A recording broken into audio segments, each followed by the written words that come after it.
Bonjour, bonsoir. Monsieur le curé Ixta, Madame Orbon, bienvenue sur les hauteurs de Desniers-Larrey. Nous sommes aujourd'hui réunis pour célébrer le 75e anniversaire de la chapelle nommée Vierge des Pauvres de Banneux, dont son origine se situe le 18 décembre 1944. L'armée allemande était proche du village. La glaise Toulon était dévastée. La population en souffrance. À la messe dominicale, le curé Gundé, averti du danger d'invasion par un agent de renseignement américain, l'inquiétude présent, consulta ses paroissiens et mit le vœu de construire une chapelle si l'envahisseur était reculé. C'est ainsi que cette bâtisse fut construite sur un terrain de commune, mis à disposition de l'administration communale de l'Arrée. Des fonds furent recueillis et la construction de la future chapelle sous la direction de l'architecte Oscar Berthollet, l'entreprise Stassard Maçon de l'Arrée en fut le maître d'œuvre et pendant les travaux reçut la visite incognito de la princesse Joséphine de Belgique et de Monseigneur l'évêque. Le 11 octobre 1946, Joséphine de Belgique, princesse Joséphine de Belgique, la sœur du roi Baudouin et du roi Albert. Le jour de l'inauguration, le 15 décembre 1946, en présence de Monseigneur Kerkhoff, évêque de Liège et des paroissiens, une élève de l'école primaire de Desniers, Marc Stark, eut le privilège de lire le discours de bienvenue. Dès le début de son existence, la répétition du couplet était présente le soir, au mois de mai. Le lieu était un arrêt reposoir aménagé par les paroissiens au passage de la procession du Saint-Sacrement, agrémenté de décorations d'arbustos et de pétales de fleurs le long du parcours. Donc ici, il y a des reposoirs à Val-Desniers, à Val-Desniers. Les mœurs et notre mode de vie a changé au cours des années passées, malgré que la Vierge des Pauvres veille toujours sur le village et les habitants. Au nom de la communauté paroissiale et de la fabrique d'église de Desniers, je remercie l'administration communale de deux services travaux, dont Mme Orbon et chef des cultes, pour la remise en état et rafraîchissement des abords.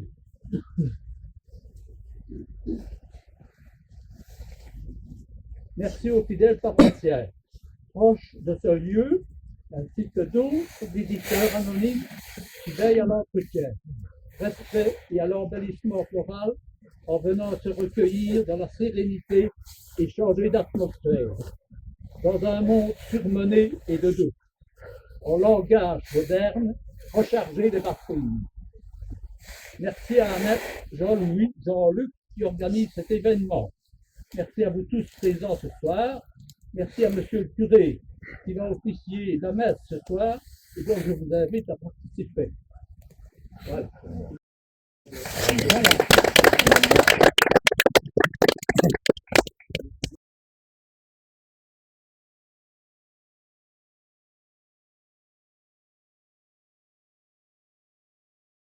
Petit détail un peu plus historique pour d'autres événements. Voilà. Donc, ce petit édifice religieux fut inauguré le 15 décembre, donc il y a exactement 75 ans, soit environ 2 ans après les événements qui ont bouleversé la vie pastorale des Espiritois, déjà touchés par l'absence ou par le décès des membres de leur famille. On est toujours en guerre. En effet, les combats entre l'armée américaine et de l'armée allemande provoquaient à Stoumont et à la Glaise en décembre 1944 une vive inquiétude mêlée d'images de destruction et de représailles. Les gens qui connaissent le musée de la Glaise, je crois qu'il y avait une licence de 400 cars allemands qui combattaient l'artillerie. Vous imaginez dans le village 400 cars allemands. Ça me paraît quand même pas mal. Si les habitants de la Glaise se terraient dans les caves, les Desniétois priaient pour que les combats ne se déplacent pas à quelques kilomètres de leur village. La Belgique avait déjà été libérée en septembre et les familles retrouvaient les joies des repas en famille. En ce temps, également, quelques heures avant la libération définitive, le village de Villemplan allait subir les distances de la cruauté des fanatiques de l'armée allemande. Le 10 septembre, jour de la libération de la ville de Spa, 12 maisons du village brûlent et 5 hommes périsent sous les balles de l'ennemi. Pour ceux qui connaissent Villemplan, vous voyez des maisons un petit peu, on va dire, un peu modernisées, qui n'ont plus de forme. En fait, c'est l'incendie. Il y a 12 maisons dans la rue principale qui ont brûlé, tous les toits ont brûlé.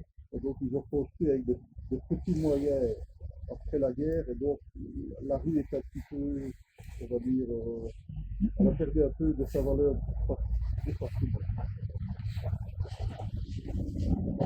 Au même moment, à Rome, un combat s'est engagé entre les résistants armés et une patrouille allemande.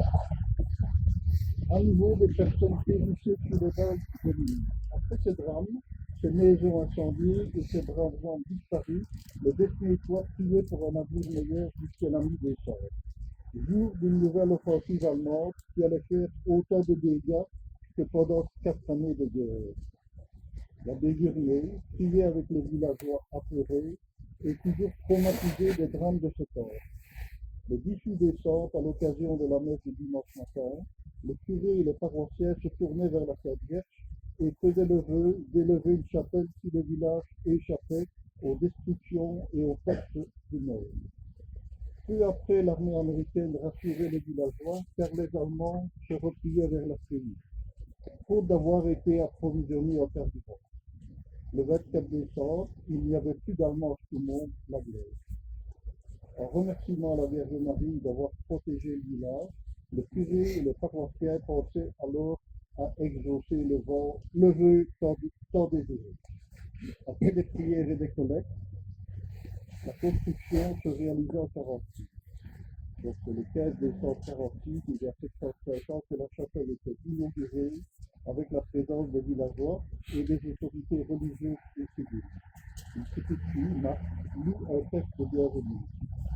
Depuis cette date, la chapelle est régulièrement plébiscitée et elle est une construction de petit patrimoine de dossier.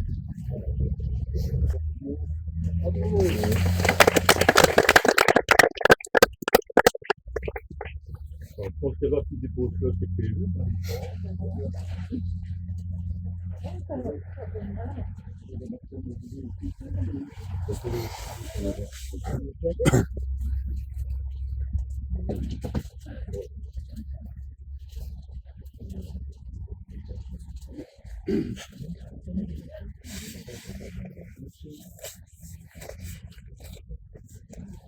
Voilà, présent ce soir, déposer les fleurs, eh bien, c'est participer à un moment de mémoire, c'est en 50 chapelles, mais c'est peut-être aussi pour actualiser, se souvenir, et ça a été dit avec des mots différents, bien qu'à la fin de la dernière guerre, cette chapelle en fait mémoire, eh bien, il y a eu un acte de foi, une prière toute simple de paroissiens qui, dans une situation troublée, eh bien, demandaient quelque part une espérance, une intervention du Seigneur.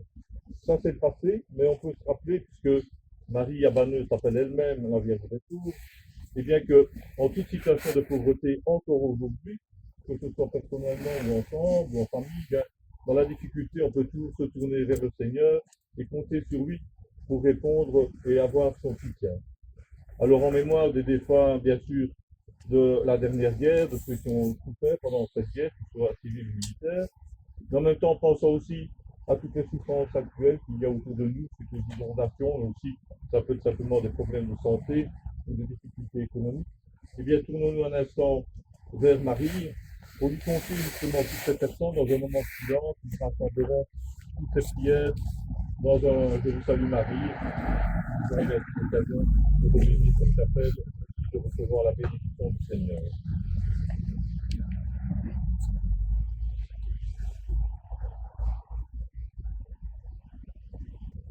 Marie, tu es au pied de la croix et Jésus t'a confié Saint Jean. Il t'a dit, femme, voici ton fils. Et il a dit, fils, voici ta mère.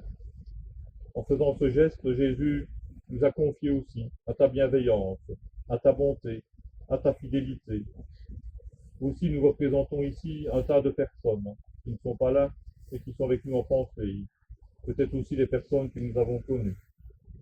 Aussi, eh bien, c'est dans la confiance que nous pouvons te prier, car tu es notre mère dans la foi. Je vous salue Marie. Pleine de grâce, le Seigneur est avec vous. Vous êtes bénie entre toutes les femmes, et Jésus est le fruit de vos entrailles est béni. Sainte Marie, Mère de Dieu, priez pour nous pauvres pécheurs, maintenant et à l'heure de notre mort. Seigneur notre Dieu, dans la foi, nous savons que lorsque tu parles, eh bien, tu crées, tu recrées. C'est pourquoi toute bénédiction a du sens. Tu ne veux que notre bien, malgré les épreuves du mal et de la mort. Aussi ce soir encore, avec l'intercession du Christ et de la Vierge Marie, puisses-tu nous bénir et bénir cette chapelle pour qu'elle continue d'être un repère pour tous ceux qui s'y arrêtent, mais aussi pour tous ceux simplement qui la découvrent ou qui passent devant elle sans trop y penser. Seigneur, bénis-nous et garde-nous, toi qui es le Père, le Fils et le Saint-Esprit. Amen.